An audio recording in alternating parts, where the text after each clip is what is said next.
Não, eu queria agradecer a todos. Sempre muito bem acolhido aqui. Queria agradecer, começar em especial agradecendo ao Márcio Lopes de Freitas, presidente do ACB. Queria agradecer também ao senador Renz. Esse trabalho é duro pelo agro, eu sempre falo, eu vejo ele em todos os lugares, é onipresente. Queria agradecer ao presidente da Frente Parlamentar do Cooperativismo, o deputado Evair de Mello. Queria agradecer ao coordenador da diretoria da OCB, Del Grande. E queria agradecer, finalmente, ao coordenador do Conselho Consultivo Nacional do ramo de crédito da OCB, o Manfred. Queria agradecer a todos os parlamentares, queria agradecer à equipe do Banco Central, que vem fazendo esse trabalho espetacular. Queria agradecer a todos ligados a cooperativas. É uma atividade muito importante dentro da nossa agenda. Queremos expandir e melhorar. A minha ideia aqui hoje é fazer a apresentação separar em parte. Vou começar a falar um pouco do cenário macro, primeiro externo, depois local. Falar um pouco da nossa agenda, BC Hashtag, que outro dia eu tomei uma bronca, falaram que é só hash, não é tag, então agora eu vou falar só hash. Uma hashtag é melhor, né? Então, falar um pouco da nossa agenda e depois falar um pouco do cooperativismo, o que a gente espera. Nós temos aí metas bastante ambiciosas para o cooperativismo. Está aqui o diretor olhando para mim. Eu sempre falei, e aí, as nossas metas? Vamos chegar? Como é que vai ser? Então, muito obrigado a todos mais uma vez pela presença. Bom, acho que esse primeiro slide caracteriza o que tem acontecido recentemente, né?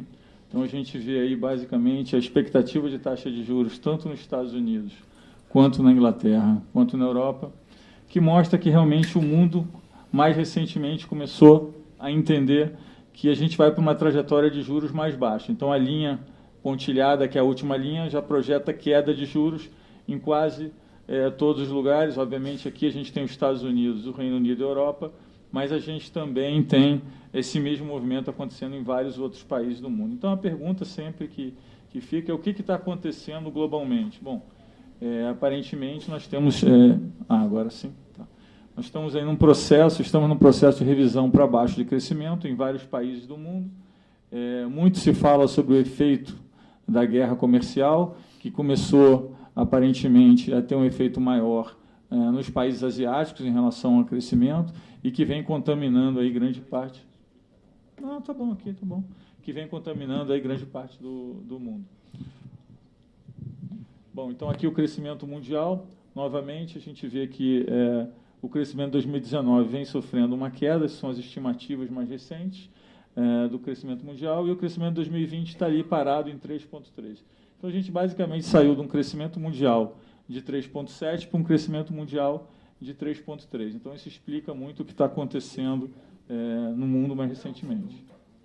Nossa tarefa, sempre lembrando que a nossa tarefa número 1, nossa missão número 1 é manter a inflação sob controle, poder de compra da moeda, sem prejuízo, obviamente, à solidez do sistema financeiro nacional. Olhamos a inflação aí, a gente está com uma inflação dentro da meta para os próximos anos, temos um nível de ancoragem de longo prazo bastante estabelecido. Isso tem sido bastante importante. Mais recentemente, nós vemos, principalmente nos últimos 3, 4 semanas, acompanhando o movimento mundial, as quedas de juros longas no Brasil têm apresentado uma queda considerável, junto com uma melhora na percepção de risco também. Bom, o crescimento, que eu acho que é a parte que tem sido mais problemática, que tem causado aí mais angústia, são as revisões de crescimento para baixo. Nós temos aí o BCBR e as projeções do PIB. Então, nós saímos realmente de uma projeção do PIB de 2019 muito acima do que temos hoje. Estamos hoje com 0,9 e 2020 com 2,2. É importante aqui ressaltar que no começo da revisão a gente tinha um movimento basicamente de transladar o crescimento de 2019 para 2020. Então, no começo da revisão para baixo, existia uma interpretação de que o crescimento estava sendo postergado e depois o crescimento começou a cair e teve consecutivas revisões para baixo. Bom, falando um pouco de fatores de risco para a inflação, o nível de ociosidade elevado pode continuar produzindo trajetória prospectiva abaixo do esperado. Em termos de elevação de inflação, uma eventual frustração na expectativa sobre continuidade das reformas e ajustes necessários na economia brasileira pode afetar prêmios de risco e elevar a trajetória da inflação no horizonte relevante para a política monetária. E, em terceiro, a deterioração dos cenários externos para economias emergentes, que intensifica na ocorrência do risco 2. Apesar da evolução favorável do balanço de riscos para a inflação, nesse momento o risco 2 é preponderante. Então, nós temos enfatizado aí realmente a atenção especial que estamos dando ao risco 2, que é o risco da conjuntura das reformas. É importante reiterar que a conjuntura econômica prescreve políticas monetárias estimulativas, ou seja, com taxa de juros abaixo da taxa estrutural. É importante também observar o comportamento da economia brasileira ao longo do tempo. A percepção de continuidade da agenda de reformas afeta expectativas e projeções macroeconômicas correntes. A continuidade do processo de reformas e ajustes necessários da economia é essencial para a queda da taxa de juros estrutural e para a recuperação sustentável da economia. E os avanços concretos nessa agenda são fundamentais para a consolidação do cenário benigno para a inflação prospectiva. Vou falar um pouco agora da agenda BC-RES, uma agenda que nós trabalhamos muito. Aqui eu gostaria de enfatizar que ela é uma continuação da agenda BC+, que já vinha sendo executada com bastante intensidade. Foi uma agenda muito boa. Ela se concentrou em dois pilares, basicamente. Ela se concentrou, primeiro, no mundo de pagamento, onde a gente teve aí uma revolução. Eu acho que nos últimos 3, 4 meses nós tivemos mais mudanças no mundo de pagamento, no meio de pagamento, que nos últimos 2, 3 anos. Então, acho que isso se intensificou bastante. Eu acho que é só o começo, a gente vai começar a ver uma intensificação muito maior nessa parte de pagamento digital.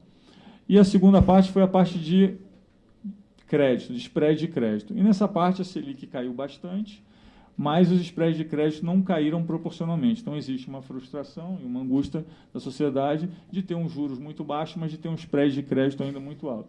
Então, acho que a agenda atingiu vários objetivos, mas ainda precisamos continuar trabalhando nesse sentido. Nós dividimos a nova agenda em 4 dimensões. São muitas iniciativas, nós ficamos bastante tempo trabalhando em todos os projetos, e as 4 dimensões que nós dividimos são inclusão, competitividade, transparência e educação. Na parte de inclusão, o primeiro ali é o cooperativismo, nós vamos falar um pouco mais de cooperativismo em detalhe mais à frente.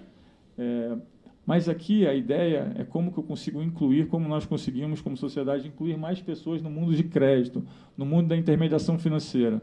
E aqui a gente está falando de todos os tipos de agente. Microcrédito, é cooperativa, é o investidor estrangeiro, é a pequena empresa que não tem acesso a crédito, é a pequena empresa que não tem acesso ao mercado de capitais. Então, aqui é uma agenda de inclusão ampla. Eu selecionei somente as iniciativas mais relevantes. Então, temos aí cooperativismo, microcrédito. Microcrédito é essencial também, porque o microcrédito, vários estudos mostram que o microcrédito não só desenvolve educação financeira, como também é a modalidade de crédito que mais gera emprego. Então, educação financeira mais emprego, eu sempre digo, é igual a poupança, que é uma coisa que o Brasil hoje tem uma carência enorme. Então, cooperativismo, microcrédito. Um outro projeto que eu acho que é bastante inclusivo, e a gente estava conversando há pouco sobre isso, que é a parte de câmbio no Brasil, que ainda é muito complexa. Então, nós temos um projeto de conversibilidade da moeda. É um projeto que não é uma conversibilidade imediata, é um projeto que tem várias fases. Grande parte das leis cambiais no Brasil foram feitas entre 1920 e 1960, então é um arcabouço que foi feito quando o país tinha uma enorme preocupação com a fragilidade do setor externo, coisa que não existe mais. Tem várias assincronias no sistema que precisam ser revistas. Por exemplo, a gente sempre usa o exemplo do Brasil quando tentou importar os jatos da Suécia, né? Porque a lei de câmbio no Brasil diz hoje que, para poder fazer o pagamento, o bem tem que cruzar a fronteira. Como a turbina vinha da Alemanha e o avião era da Suécia, em teoria, a turbina tinha que vir para o Brasil e voltar para a Suécia para depois o avião vir. Então, assim, é um exemplo, um factoide para mostrar o quão defasada e o quanto a gente precisa de atualizar essa parte cambial. E tem uma iniciativa de mercado de capitais, que foi também uma parte que nós trabalhamos muito intensamente, que é como desintermediar mais a economia, como você ampliar a capacidade de funding para todos, né? Então, a gente tem aí um problema que as pequenas empresas não vão ao mercado de capital, sempre são mais dependentes de banco, então a gente tem todo um programa de melhorar o acesso para as pequenas empresas, o investidor estrangeiro, o hedge cambial, toda a parte de fundo imobiliário, private equity. Então, aqui tem uma agenda de inclusão bastante ampla. E só mencionando que essa agenda de inclusão de mercado de capitais é muito importante, porque grande parte do nosso plano é retirar um pouco o governo de cena. Nosso plano é um plano liberal, um plano de diminuir o tamanho do governo.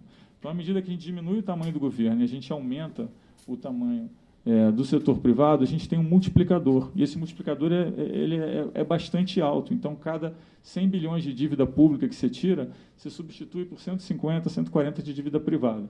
Então, essa é uma iniciativa que também vai fomentar bastante isso. Na parte de competitividade, a gente tem a parte de inovações, eficiência de mercado. A gente tem aqui 2 projetos importantes, eu não vou ter tempo de falar sobre todos. Um dos projetos é o projeto da resolução bancária, uma nova lei de resolução bancária que nós estamos trabalhando, muito importante. O Brasil não tem um sistema de resolução bancária eficiente. Nós tivemos aí eventos no passado onde a fragilidade ficou bastante exposta. Nós temos também um projeto de assistência de liquidez. Hoje, no Brasil, todo o tema do redesconto ainda precisa ser trabalhado, ainda precisa ser melhorado. E acho que nós achamos que com esses projetos a gente, inclusive, pode conviver com um nível estrutural de compulsório bem mais baixo, então liberaria recursos na economia. Tem um tema de reservas cambiais, que é basicamente aumentar a eficiência. Na parte de transparência, crédito rural, eu acho que a gente tem feito já algumas medidas. Fizemos uma medida recentemente em termos de fator de ponderação que libera capital para banco para a área rural, foram 14 bilhões. Apesar de eu achar uma notícia bastante relevante, acho que ainda não teve o impacto esperado, mas vai ter impacto. Tem uma parte de crédito imobiliário muito importante que nós queremos fazer também. Hoje, o crédito imobiliário no Brasil é uma via de uma mão só, você consegue fazer o mortgage, mas não consegue extrair equity da sua casa, então a gente quer fazer aí um produto de home equity mais eficiente. Tem toda uma parte de relacionamento, comunicações, a parte de transparência em política monetária que já vinha sendo feita, a gente quer basicamente aprimorar. E, finalmente, a agenda de educação financeira, que é uma agenda também bastante ampla. A gente tem aí, listamos aí várias ações. A gente sempre está pensando em como fazer isso de uma forma a usar tanto a tecnologia, quanto a criatividade, quanto o sistema financeiro de uma forma... Então, a gente estava pensando, por exemplo, em sistemas onde... Porque é muito fácil hoje fazer uma plataforma de educação. Você pode botar uma plataforma no sistema, é fácil fazer, relativamente fácil.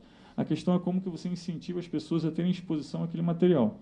Então, acho que a gente pensou várias formas de fazer isso em multirão.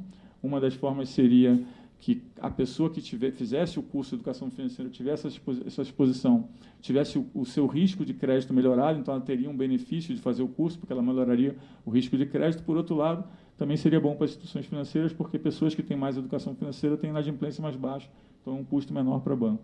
Também pensamos em fazer um sistema de pontos, onde quando você faz os cursos de educação financeira, você ganha pontos e depois troca os pontos por descontos em produtos financeiros. Então, aqui a gente está em ações aqui em conjunto com o sistema financeiro para ver se a gente consegue melhorar isso. Bom, vou falar um pouco do cooperativismo. Acho que não preciso falar muito que o Banco Central, um dos pilares do cooperativismo, foi um dos primeiros grupos que nós estudamos fortemente. Tem toda uma parte de... página aqui que eu estou um pouco perdido na página. Agora vocês me ajudaram aqui. Então, o Banco Central, ao longo dos últimos anos, tem apoiado bastante o setor, através de desenvolvimento de regulação que considera peculiaridades, fomenta o aprimoramento da governança, controle gerencial de riscos e a supervisão especializada em busca de atender os negócios de cooperativa. Agora, vou mencionar algumas das atuações que já tivemos. A Resolução 3106 de 2003, que regulamentou o regime de admissão de associados, a Lei Complementar 130 de 2009, a resolução também do FGCOP, a Resolução 4434 de modernização. Eu não vou ter tempo de me aprofundar em tudo, eu queria um pouco falar que o Banco Central já vem trabalhando, mas que nós temos ainda bastante projetos pela frente.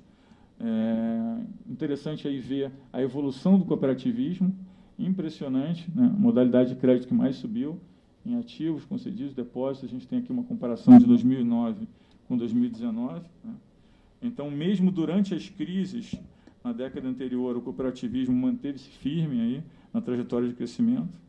Desde 2009, né, foi o ano da publicação da Lei Complementar 130, um crescimento. Então, a gente precisa agora consolidar. Então, a gente tem um dos grupos de trabalho, dos 14 grupos de trabalho, que está aqui com o diretor responsável aqui na frente, é consolidar e expandir o cooperativismo. Né? Então, a gente segue em processo de consolidação. Em 2018, tivemos aí uma redução de cerca de 4% na quantidade de cooperativas singulares, que foi de 967 para 925.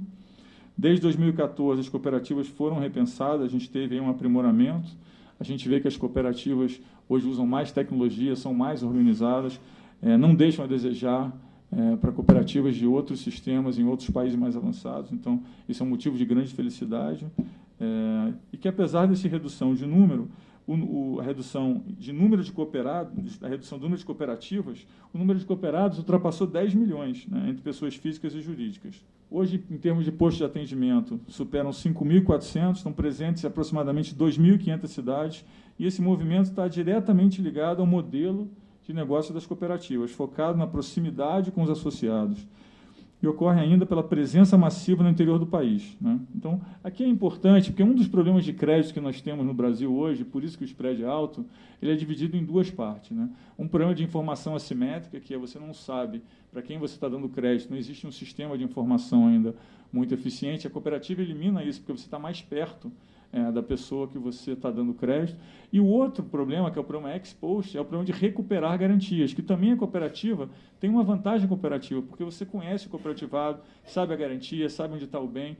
Então, um grande problema hoje de informação assimétrica, ela é eliminada por esses microsegmentos de crédito, a cooperativa, o microcrédito. Então, é uma forma de você eliminar um grande problema que nós temos hoje. Obviamente, nós estamos trabalhando também em outras frentes para eliminar. A gente tem o Open Bank, a gente vai ter um sistema de garantias melhor, a gente vai ter um sistema de pagamentos instantâneos, mas esses sistemas que são onde o doador do crédito e o receptor do crédito tem uma proximidade, ele elimina muito esse que é o grande problema hoje que nós temos no Brasil.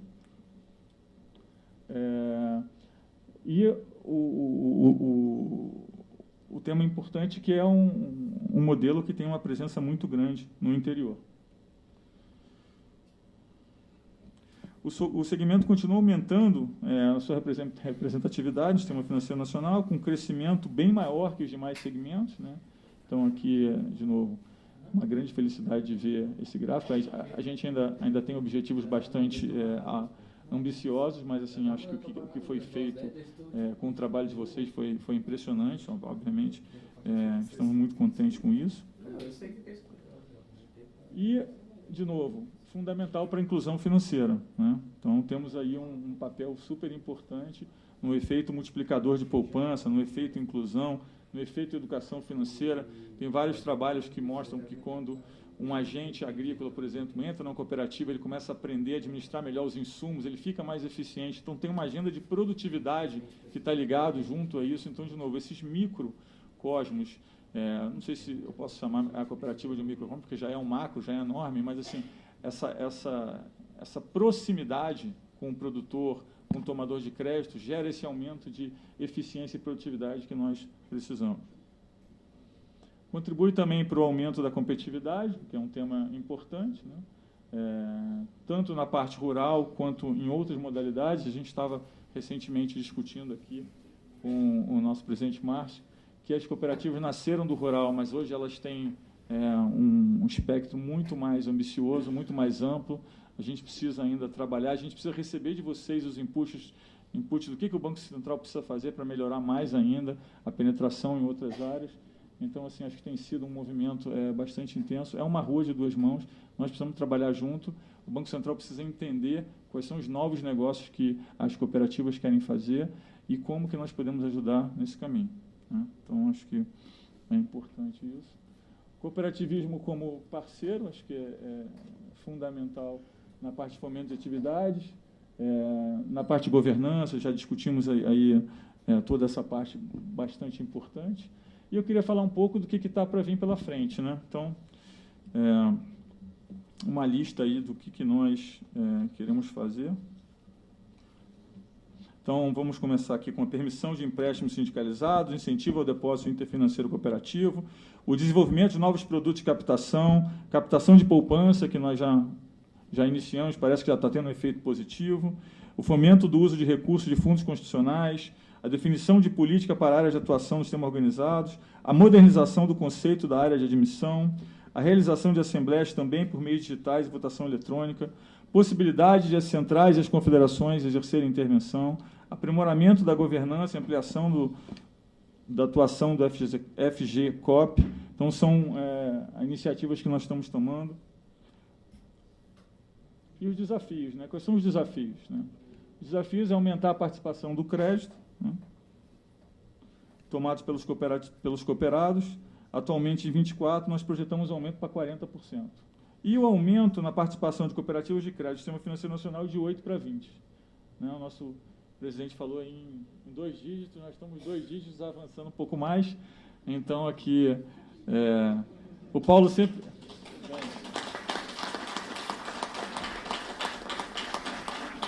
A turma topa desafio. Os diretores do Banco Central sempre olham para mim, mas, bom,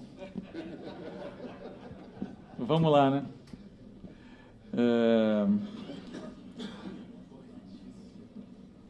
Então, o aumento da participação dos cooperados de faixa de renda mais baixa, de 1/3 para metade, o número de cooperados que ganham até 10 salários mínimos, de novo, faz parte do movimento de inclusão, de 26 para 35, a participação do crédito concedido a esse grupo, e o aumento da presença dos cooperativos nas regiões Norte e Nordeste. Ou seja, a gente tem um negócio ainda que é muito bom, ele começou na região Sul, teve vários movimentos onde grupos da região Sul foram para outras regiões do país, mas ainda não temos um projeto integrado nacionalmente falando. Então, aqui nós temos uma meta também de regiões, né? Uma coisa importante, e a gente vai também tentar ver o que nós podemos fazer para ajudar nisso, né?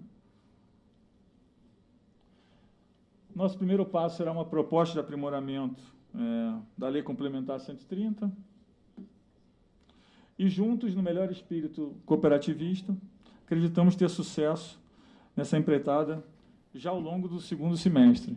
Então, aqui, para finalizar, é muito importante, né, nós, no Banco Central, junto com todos que fazem parte do cooperativismo, entendemos que isso aqui é um trabalho em conjunto, né? Então, nossas portas estão abertas para receber sugestões. Gostaria muito de ter um contato sempre com vocês. Eu mesmo vou tocar os 14 projetos que nós temos. O projeto de cooperativismo, eu estou sempre com o diretor recebi vários de vocês já. Algumas coisas que já foram feitas saíram, inclusive, de sugestões que vieram daqui, né, como o tema da poupança, temos algumas outras coisas na lista. Então, é importante trabalhar em conjunto. De novo, o que nós precisamos fazer, o sistema financeiro entender, é que nós precisamos crescer a torta. Eu acho que gastamos muito tempo preocupando em defender o nosso pedaço, cada setor em si. Eu acho que com a saída do governo, a gente abre espaço para crescer essa intermediação financeira de uma forma que todos vão ter um pedaço menor, mas de uma torta muito maior. Então, esse é o objetivo, é crescer com inclusão, gerar intermediação financeira, finalmente gerando o processo que nós chamamos de democratização financeira. Queria agradecer a todos, fui muito bem acolhido aqui e estamos aí com as portas abertas para receber todas as sugestões. Muito obrigado. Muito obrigada.